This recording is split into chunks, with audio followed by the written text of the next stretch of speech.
Okay, there's downtown Bethesda, Maryland, looking south on Rockville Pike, and over there is the naval support activity, including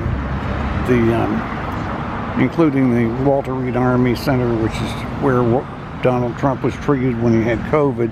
But the main point of this video is the National Institutes of Health, where I was a patient in 1962 in that large building on top above the trees. That's the clinical center, and I was on the 3rd floor.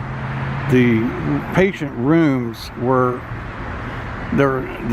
on a corridor on either side, and then in the center of the floor there was a day room that looked out over this view of Rockville Park, and a nurse's station and a dining area. One of the room I happened to be in didn't have any windows because it had been reserved for more unstable patients. But the course of my therapy there following the William and Mary expulsion is interesting and controversial. It was a time when admitting even latent homosexuality was a no-no. This was 1962.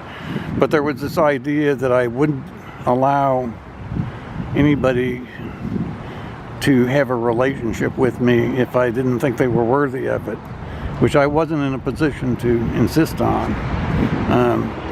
And that became, even though I didn't really say this very often, even though I didn't say that kind of thing very often, this became a real problem in trying not to include anybody in the site, and trying to not to in pedestrians.